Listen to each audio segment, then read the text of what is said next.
నామమునకు స్తోత్రములని నాటి ధ్యానాంశము ఆభరణములను వదిలివేస్తే. నిర్గమకాండం 24వ అధ్యాయము 17వ వచన ప్రకారము, యెహోవా మహిమ ఆ కొండ శిఖరము మీద దహించు అగ్నివలె ఇశ్రాయేలు కన్నులకు కనబడెను. ఈ పూట కృపని ఆశపడదామా మనము? ఏ జీవితానికైనా అంతకన్నా భాగ్యం ఉంటుందా? మన కొరకు మేఘము దిగి రావడం మహా భాగ్యమైతే, ఆ మేఘములో నుండి ఉరుము వంటి స్వరముతో యెహోవా మనతో మాట్లాడటం భాగ్యం అనుకుంటే, ఆ అగ్నికి, ఆ స్వర ప్రకంపనలకు పర్వతమే కంపించిపోయి, ఆ స్పర్శ, ఆ అనుభూతి పాళెంలో ప్రజలు కూడా అర్థమవుతూ ఉంటే, ఆ పాళెంలో ఉన్న ప్రతివారు అగ్నిని చూడగలుగుచున్నారు. యేసు రక్తంలో మన పాపములు కడుగుతాడు. నీటి బాప్తిస్మం ద్వారా పాపములను కడుగుతాడు. వాక్యపు ఉదక స్నానముతో పాపములను కడుగుతాడు. పరిశుద్ధాత్మ అగ్ని చేత కాల్చి మనల్ని కాపాడుతాడు. ప్రార్థించదము అని ప్రకటించగానే మహిమయే మేఘము నీ మీదకి వచ్చినట్లుగా, అంటే ఆ నమ్మకము మనకున్నదా? నీకున్నదా? నాకున్నదా? యేసయ్య మహిమలో నుండి దిగి వచ్చాడని నమ్ముదాము. పరమగీత ధ్యానాలలో రాజకుమారి పుత్రిక, నీవెంత అందముగా నడుస్తున్నావు అంటే అది పొగడ్త కాదు. ఆమె ఈ లోకపరంగా నడక కాదు. అంత అందముగా నడిస్తేనే రాకడలో పరలోకమునకు ఎత్తబడతావని అర్థము. ఆహా, నీ కన్నులు గువ్వ కన్నులు అంటే అబ్బా, నీ కళ్ళు గువ్వ కళ్ళు అని మురిసిపోవడం అనేది కాదు. గువ్వ వంటి కన్నులు ఉండగలిగితేనే రాకడలో ఎత్తబడతావని అర్థం. గువ్వ కళ్ళు అనగా గువ్వకు ఎప్పుడు కూడా కళ్ళల్లో నీరు ఎప్పుడు నిలిచే ఉంటుందంట.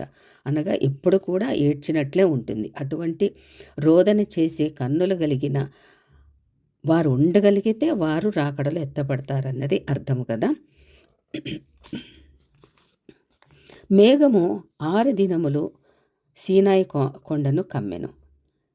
నిర్గమకాండం 24వ అధ్యాయం 12వ వచన ప్రకారం 7వ దినమున ఆయన మేఘములో నుండి మోషేని పిలిచినప్పుడు, యెహోవా మహిమ కొండ శిఖరము మీద దహించు అగ్నివలె ఇశ్రాయేలు కన్నులకు కనబడెను. నిర్గమకాండం 24వ అధ్యాయం 17వ వచన ప్రకారం. అప్పుడు మోషే ఆ మేఘములో ప్రవేశించాడు. మనము కూడా మేఘంలో ప్రవేశించాలని కృపను ఆశపడదామా? ఏ జీవితానికైనా అంతకన్నా భాగ్యం ఉండదు కదా. మనము ఆ భాగ్యము పొందుకోవడానికి, ఆ కృప పొందుకోవడానికి ప్రార్థించుదాము. మన కొరకు ఒక మేఘము దిగి రావడమే మహాభాగ్యమైతే, ఆ మేఘములో నుండి ఉరుమంటి స్వరము యెహోవా మనతో మాట్లాడటమే భాగ్యం అనుకుంటే, ఆ అగ్నికి, ఆ స్వర ప్రకంపనలు పర్వతమే కంపించిపోయి, ఆ స్పర్శ, ఆ అనుభవము పాళెంలో ప్రజలకు కూడా తేటగా అర్థమైపోతుంటే, ఆ పాళెంలో ఉన్నవారు అగ్నిని చూడగలుగుచున్నాడు, మహిమ చూడగలుగుచున్నారు, మేఘమును చూడగలుగుచున్నారు. వారికే యెహోవా పరిశుద్ధుడు, యెహోవా పరాక్రమశాలి అని భావన కలుగుతుంది. ఒక దైవిక భయము కలుగుతూ ఉంటే, డైరెక్ట్గా మేఘంలోనికి ఎక్కిన వారి పరిస్థితి ఎట్లాగుంటుందండి? అనగా మోషేకి అమ్మ బాబోయ్ అనిపిస్తుంది కదా. అది మోషే వంటి పరిశుద్ధులకే సాధ్యము అని మనం అనుకుంటాము. దురాశలు పెట్టుకోవద్దు. మోషే పొందిన మహిమ గురించి పౌలు గారు 1 పేతురు రాసిన పత్రిక 1వ అధ్యాయము 11-16 వచనములలో కృప గురించి, మనకు పొందే కృప గురించి పౌలు గారు ఈ విధంగా రాశారు పేతురు పత్రికలో.